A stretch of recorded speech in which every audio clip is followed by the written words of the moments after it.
নমস্কার, আপনারা দেখছেন দ্য ইন্ডিপেন্ডেন্ট বেঙ্গল। আমি শিবম। এই প্রথমবারের জন্য ভারত পারমাণবিক বোমা নিয়ে এমন এক সিদ্ধান্ত নিল যা গোটা বিশ্বতে রীতিমতো তোলপাড় সৃষ্টি করেছে। কালকে একটি আন্তর্জাতিক স্তরের রিপোর্ট প্রকাশিত হয়েছে।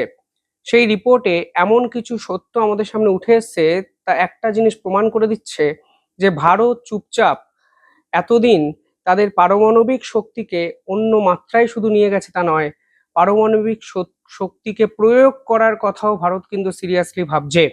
অন্তত ক্রমাগত প্রতিবেশী রাষ্ট্রগুলোর থেকে যেরকম থ্রেট ভারতের সামনে আসছে, তাতে ভারতের পারমাণবিক স্ট্র্যাটেজির এই 180 ডিগ্রি বদলে যাওয়া নিঃসন্দেহে বর্তমান সময়ে সব থেকে বড় ঘটনা।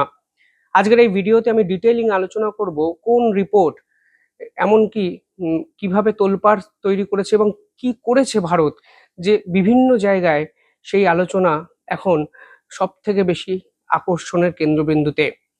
দেখুন, কালকে একটি রিপোর্ট প্রকাশিত হয়েছে স্টকহোম ইন্টারন্যাশনাল পিস রিসার্চ ইনস্টিটিউটের পক্ষ থেকে, এবং এই পার্টিকুলার ইনস্টিটিউট গোটা বিশ্বের বিভিন্ন দেশের বিভিন্ন শক্তি নিয়ে, মিলিটারি শক্তি নিয়ে বিভিন্ন রিপোর্ট প্রকাশ করে, এবং এই রিপোর্টটি অত্যন্ত গুরুত্বপূর্ণ একটি রিপোর্ট। কেন গুরুত্বপূর্ণ রিপোর্ট সেটাও কিন্তু আপনাদের এই ভিডিওতে আমি জানাবো। সেই রিপোর্টে আগে কি দেখা গেছে আমি একটু বলি। সেখানে দেখা যাচ্ছে শেষ 1 বছরে ভারত তাদের নিউক্লিয়ার যে ওয়ারহেডস, তার সংখ্যা শুধু বাড়িয়েছে তা নয়, এই প্রথমবারের জন্য ভারত তাদের নিউক্লিয়ার ওয়ারহেডসকে অ্যাক্টিভলি মিসাইলের সঙ্গে ডিপ্লয় করে দিয়েছে। শেষ 1 বছরে মানে 2025 সালে আমেরিকান নিউক্লিয়ার ওয়ারহেডস যদি দেখেন, সেই ওয়ারহেডসে বিশাল কিছু বদল আসেনি। রাশিয়া তাদের ওয়ারহেডসের সংখ্যা 100টি বাড়িয়েছে। এর আগে ছিল 4309টি, এখন বেড়ে হয়েছে 4400টি। ভারতের কাছে এর আগে 2025-এর রিপোর্ট অনুযায়ী নিউক্লিয়ার ওয়ারহেডসের সংখ্যা ছিল 180টি, যা বেড়ে 1 বছরে হয়েছে 190টি। পাকিস্তানের নিউক্লিয়ার ওয়ারহেডসের সংখ্যা কিন্তু বাড়েনি, তারা আগেও ছিল 170, এবং 2026-এর এই রিপোর্ট অনুযায়ী তারা কিন্তু 170-ই আটকে আছে। চীন তাদের নিউক্লিয়ার ওয়ারহেডসের সংখ্যা নামমাত্র বাড়িয়েছে। অর্থাৎ আজকের দিনে দাঁড়িয়ে নিউক্লিয়ার ওয়ারহেডস কার কত আছে তার থেকে অনেক বেশি ইম্পর্টেন্ট হলো কার নিউক্লিয়ার ওয়ারহেডস কতটা এফেক্টিভ এবং অ্যাক্টিভ। আর সেখান থেকে দাঁড়িয়েই ভারত এই প্রথমবারের জন্য অ্যাক্টিভ নিউক্লিয়ার ওয়ারহেডস মিসাইলের উপর মাউন্টেড করলো, যা কিন্তু নিঃসন্দেহে নজিরবিহীন এক ঘটনা। প্রথমত এই নির্দিষ্ট সংস্থাকে নিয়ে কিছু কথা বলা যাক। যে সংস্থা কালকে এই রিপোর্ট পেশ করেছে তা কিন্তু কোনো ছোটখাটো সংস্থা নয়। Stockholm international piece research institute, তারা কি করে? বিভিন্ন দেশের উপর বিভিন্ন তথ্য প্রকাশ করে। তারা কোন দেশের কত আর্মস কন্ট্রোল আছে, মিলিটারি এক্সপেন্ডিচার কোন দেশের কত, ইন্টারন্যাশনাল সিকিউরিটির ক্ষেত্রে কোন দেশ ঠিক কিভাবে ভাবছে, সংখ্যাধিক্যের বিষয়ে কতটা এফেক্টিভ স্টেপ নিচ্ছে, এমনকি স্ট্র্যাটেজিক স্টেবিলিটিতে কোন দেশ ঠিক কোন জায়গায় দাঁড়িয়ে আছে, তারা কিন্তু প্রতি বছর এই রিপোর্ট পেশ করে। এবং এই রিপোর্ট কিন্তু রাষ্ট্রসংঘের মতো সংগঠনও অত্যন্ত গুরুত্ব সহকারে অ্যাকসেপ্ট করে, ফলো করে। অর্থাৎ এই ধরনের রিপোর্টের ভুল হওয়ার সংখ্যা কিন্তু নামমাত্র। এবার বিষয় হলো, এই মুহূর্তে দাঁড়িয়ে ভারত কি সিদ্ধান্ত নিয়েছে। দুটো সিদ্ধান্ত এই রিপোর্টে আমরা দেখতে পেয়েছি। 1 নম্বর সিদ্ধান্ত, ভারত তাদের নিউক্লিয়ার ওয়ারহেডসের আর্সেনালের সংখ্যা, ওয়ারহেডসের সংখ্যা বাড়িয়েছে, যা আগের বছর ছিল 180 এবং এবছর সেটি বেড়ে হয়েছে 190। অর্থাৎ এটা প্রমাণ করে দিচ্ছে ভারত এতদিন অবধি ভাবতো যে মিনিমাম ডেটারেন্স কিভাবে ক্রিয়েট করা যায়, অর্থাৎ আত্মরক্ষার্থে নিউক্লিয়ার ওয়ারহেডসকে ব্যবহার করতো। ফলে নিউক্লিয়ার ওয়ারহেডসের সংখ্যা বাড়ানোর প্রয়োজনীয়তা ভারত কিন্তু সেভাবে অনুভব করতো না। ভারত কিন্তু নো ফার্স্ট ইউজ নিউক্লিয়ার পলিসিতে চুক্তিবদ্ধ।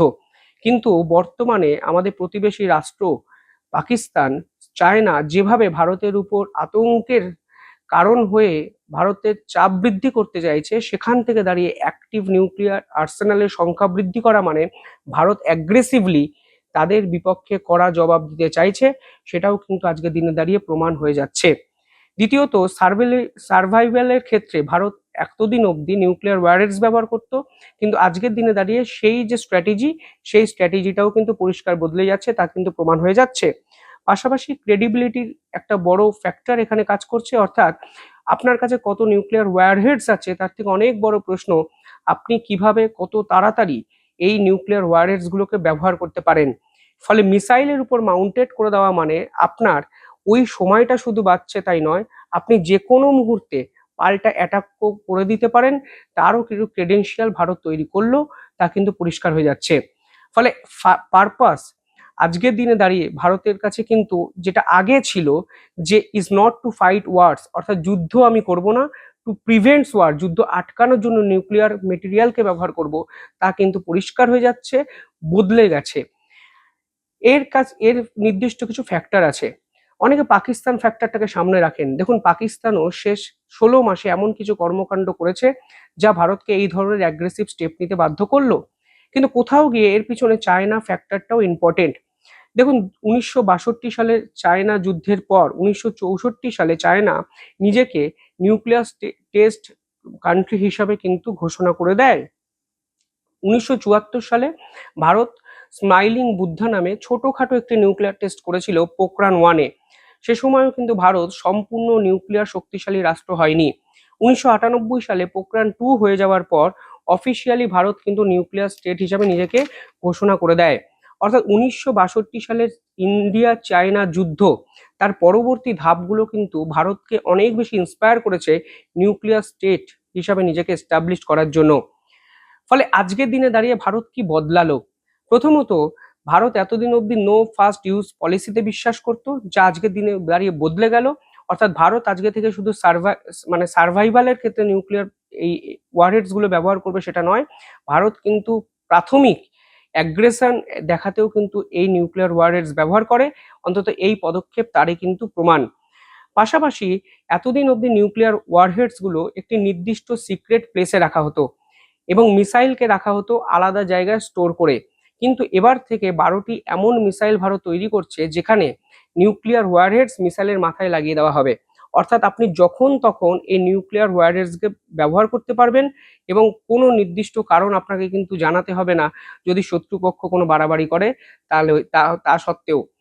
ফলে আজকের দিনে দাঁড়িয়ে রিপোর্ট বলছে যে 12টি ওয়ারহেডস ভারত অ্যাক্টিভলি কিন্তু মিসাইলের উপর এই মুহূর্তে মাউন্ট করে দিয়েছে। দেখুন, এই মুহূর্তে পাকিস্তানের পক্ষ থেকে একাধিক রিপোর্ট আমাদের সামনে এসছে। সেখানে বলা হচ্ছে পাকিস্তানও কিন্তু তাদের ফিসাইল মেটেরিয়ালকে অ্যাকুমুলেট করতে শুরু করেছে। অর্থাৎ তারাও কিন্তু বড় সড়ো কোনো পরিকল্পনা করছে, পিছনে নিঃসন্দেহে চায়না আছে, তা কিন্তু আজকের দিনে দাঁড়িয়ে প্রতিষ্ঠিত। এই রিপোর্ট বলছে যে ওয়ার্ল্ড স্লোলি নিউক্লিয়ার যুদ্ধের দিকে এগোচ্ছে এবং সমস্ত রাষ্ট্র যেভাবে চুপিসারে প্রস্তুতি নিতে শুরু করেছে তা কিন্তু নিঃসন্দেহে ভয়াবহ এক প্রবণতা।